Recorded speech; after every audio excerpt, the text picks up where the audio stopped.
No es fácil encontrar en el mundo una catedral que resulte más determinante para el desarrollo de una población como la relación que mantiene la fábrica jacobea con la ciudad de Compostela.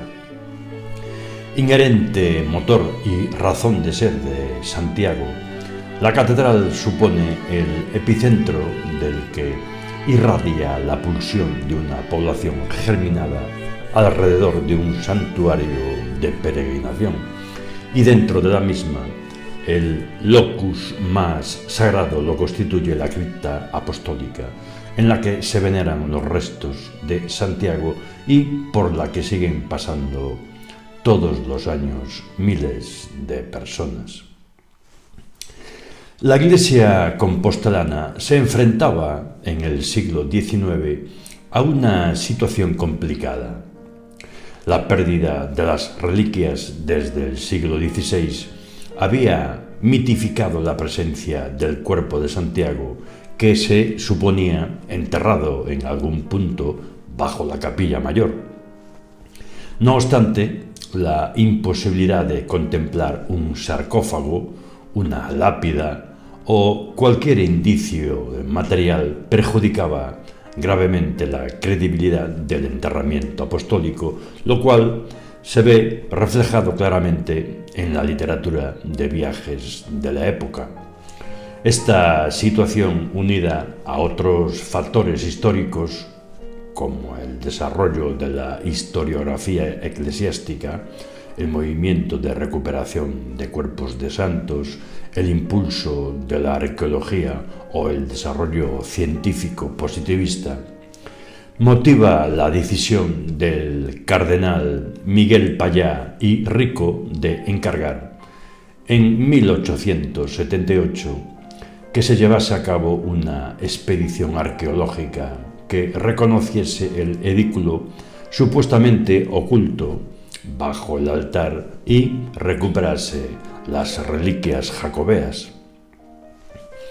Las excavaciones, dirigidas por López Ferreiro y Lavín Cabello, dieron sus frutos al toparse con los restos del edículo apostólico bajo el altar mayor, donde no hallaron ningún resto humano. Siguiendo las obras en el trasaltar, la noche del 28 al 29 de enero de 1879 se descubrió un tosco sepulcro con los huesos de 3 esqueletos humanos, acontecimiento tras el que se abre un impaciente proceso canónico de certificación de la autenticidad de los restos. La confirmación definitiva llega de la mano de la sonada bula Deus Omnipotens del pontífice León XIII el 1 de noviembre de 1884.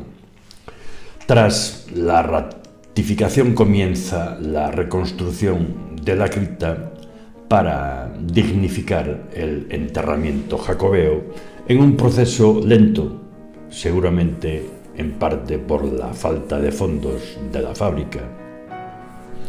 Lo que había aparecido eran restos de los muros de una construcción romana del siglo I que concordaban con las fuentes literarias medievales que aludían de forma más o menos explícita a un pequeño mausoleo de 2 pisos. El habitáculo superior fue destruido por Selmírez en la reforma del presbiterio, dejando el inferior integrado en el subsuelo y cerrando el acceso al público definitivamente. El grueso de las obras de recuperación que se efectúa siendo arzobispo Martín de Herrera se lleva a cabo bajo la atenta dirección de López Ferreiro, que diseña una cripta historicista en vocabulario románico que, según el propio canónico, no solo es el estilo propio de la catedral, sino también el más sobrio, severo y reposado, y, originalmente, nacido siguiendo los ideales cristianos.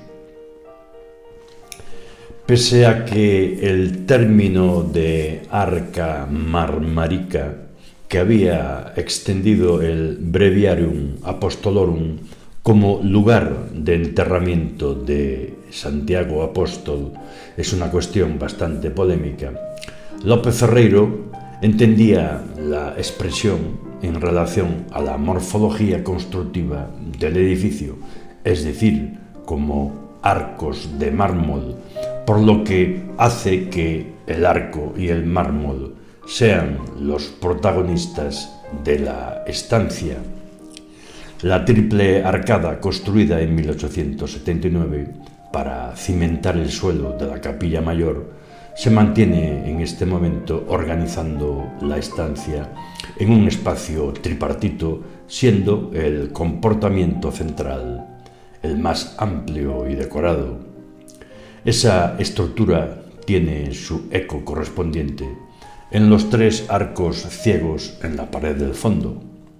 El espacio central se cubre con una cúpula ovalada de mármol de Carrara, mientras que las laterales lo hacen con dos lastras del mismo material. El mérito de López Ferreiro es adaptar la funcionalidad de un espacio reducido de culto y veneración, conservando, en la medida de lo posible, las formas arqueológicas originales impregnadas de un importantísimo componente testimonial, ya que no solo se habían conservado los restos de Santiago, sino también el receptáculo que sus discípulos consagraron a su alma. Para ello se dejaron a la vista los sillares antiguos dispuestos a soga y tizón, y en contraste con esta sobriedad y desnudez, la cela se cubre con suntuosos mármoles de colores, destacando el mármol blanco de Carrara en contraste con el mármol rojo de Bélgica y el negro con vetas doradas que le otorgan a la estancia un refinado efecto de cripta funeraria.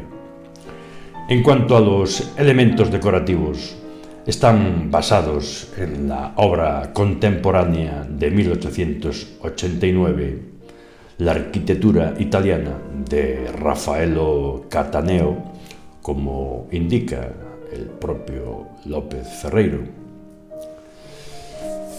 La urna argentífera de José Losada, Ricardo Martínez Costoya y Eduardo Rey.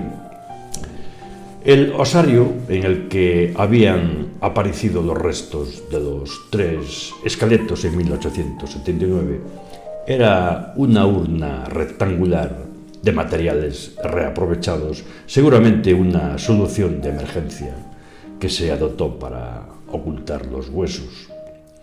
Tras certificar la autenticidad, se hace necesario ordenar una urna adecuada para depositar la más preciada pertenencia de la fábrica y colocarla dignamente en su locus más sagrado.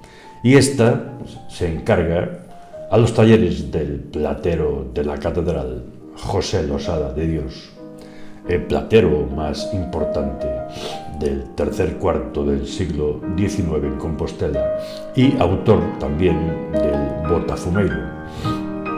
La obra fue ejecutada por dos oficiales de su taller, Ricardo Martínez Costoya y Eduardo Rey. La urna fue diseñada por López Ferreiro con un claro referente de inspiración. En la remodelación del presbiterio, llevada a cabo por Selmírez, se coloca en 1113 la tábula retro altaris que Fernández Sánchez y Freire Barreiro describen como una de las más interesantes obras de la orfebrería de la Edad Media. Se trata de un retablo de plata de tipo político que conocemos gracias a un dibujo en la célebre memoria de Vega y Verdugo. Esta pieza, perdida en la Reforma barroca, vendría a ser una primicia hispánica en el género, Contaba con una forma pentagonal a modo de frontón y estaba decorada con el relieve del Salvador sedente, rodeado de dos registros con los apóstoles y la Virgen, organizados por arcos trilobulados estrepilastrados. Sabemos que en tiempos de Ambrosio de Morales este retablo estaba configurado a modo de arca, integrado en una caja de madera, quizás recubierta de plata dorada. La urna encargada al taller de José Losada en 1884 está realizada en plata en su color fundida y cincelada. Posee unas medidas de 1,30 centímetros de ancho por 50 centímetros de alto y 70 centímetros de fondo.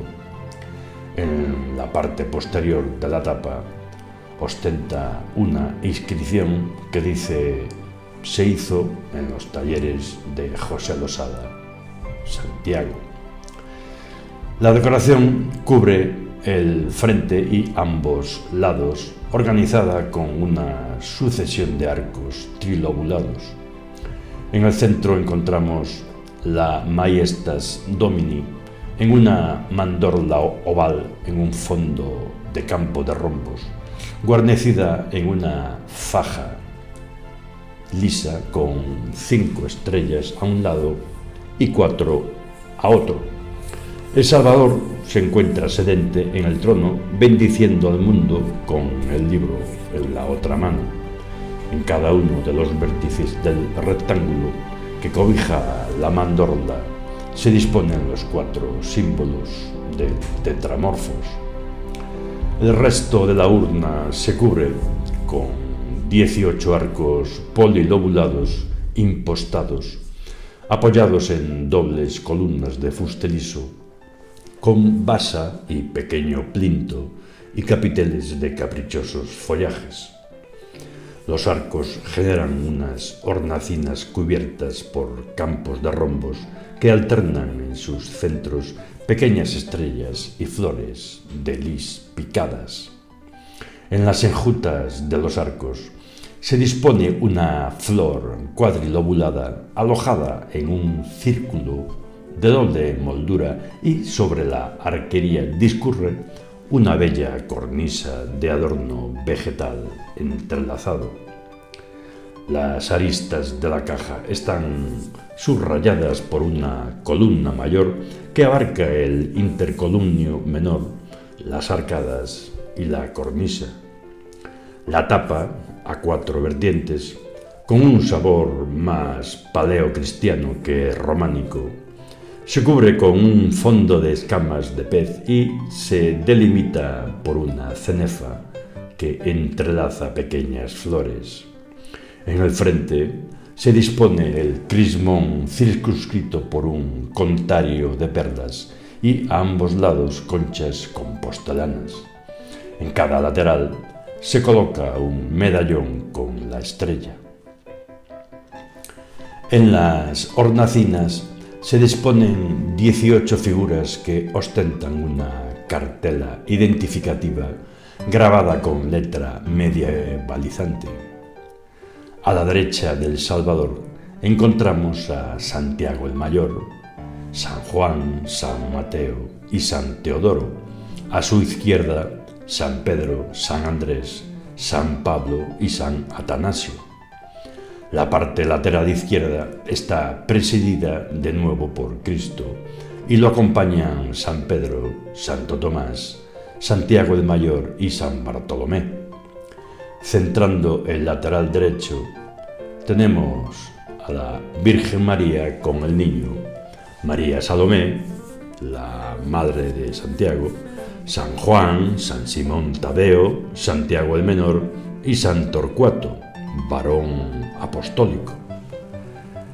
Todos los apóstoles llevan libro y los relacionados con Santiago, bordón de peregrino.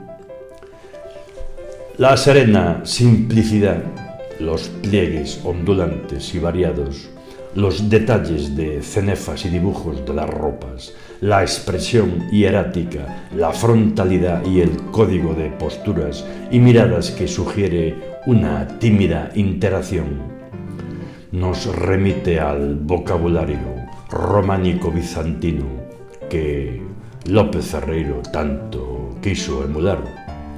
Los modelos formales para las figuras de la urna tenemos que buscarlos en la maravillosa enciclopedia visual de obras maestras como es la propia catedral, la portada de platerías, el Cristo gótico del friso del frontispicio de la portada está reflejado en la figura que centra el lateral izquierdo, o el coro y el pórtico de la gloria del maestro Mateo. El Pantocrátor deriva de aquel proveniente de la crestería de la fachada del tesoro, figura custodiada hoy en el Museo Catedralicio. La repisa broncínea sobre la que reposa la obra fue íntegramente realizada por Ricardo Martínez Costoya en 1891, obra para la cual se fundió la lápida del arzobispo Juan de San Clemente, aquel que había escondido las reliquias. El reaprovechamiento de la misma se hace de forma intencionada, teniendo en cuenta esta relación, o por lo menos así lo intenta justificar López Ferreiro.